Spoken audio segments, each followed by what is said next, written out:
প্রিয় শিক্ষার্থী বন্ধুরা, তোমরা তোমাদের শিক্ষার সমস্ত তথ্য জানতে এবং সকল সমস্যার সমাধান জানতে এখনই জয়েন করো আমাদের ফেসবুক গ্রুপে।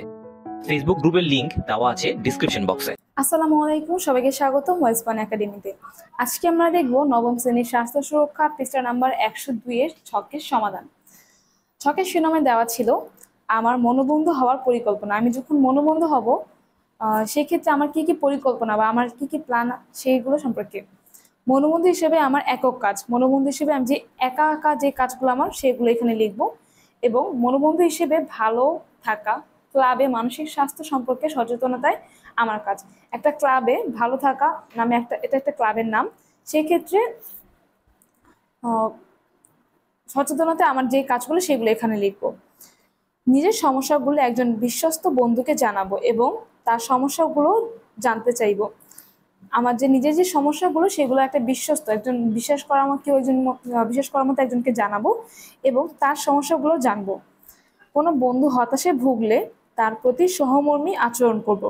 আমার কোনো সহপাঠী বা বন্ধু যদি হতাশায় ভুগে অবশ্যই তার প্রতি সহমর্মী একটা আচরণ করব। আত্মবিশ্বাস বৃদ্ধিতে বন্ধুর সাথে ইতিবাচক আচরণ করব। তার যেন আত্মবিশ্বাস বাড়ে, সেক্ষেত্রে আমি তার সাথে একটা পজিটিভ আচরণ করব, যেন সে তার মধ্যে একটা পজিটিভ ভাইব পায়।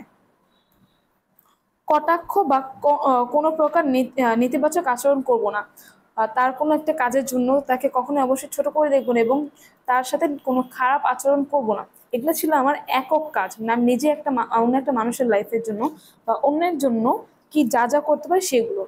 এবং একটা ক্লাবে মানুষকে সচেতনতা করার জন্য যে কাজগুলো আমার হবে সেগুলো হচ্ছে যেসব বিষয়ে মানুষের মধ্যে মানসিক চাপের সৃষ্টি করে সেসব বিষয়গুলো সহপাঠীর সাথে আলোচনা করে সবাইকে জানাবো।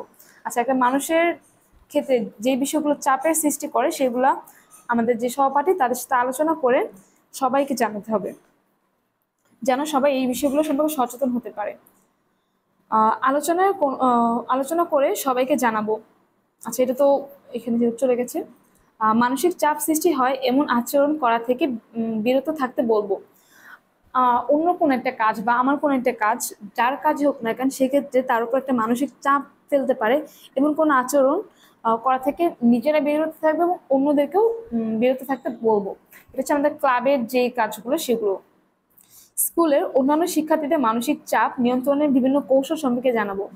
স্কুলে যে শিক্ষার্থীরা আছে, আমাদের যে সহপাঠীরা, তাদেরকে মানসিক চাপ নিয়ন্ত্রণের ক্ষেত্রে যে যে কৌশলগুলো অবলম্বন করতে হবে সেগুলো তাদেরকে জানাবো।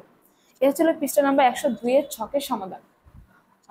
এই ভিডিও এই পর্যন্তই, দেখা হবে পরবর্তী কোনো ভিডিওতে। সে পর্যন্ত তোমাদের ভালো থাকার জন্য শুভকামনা রইল।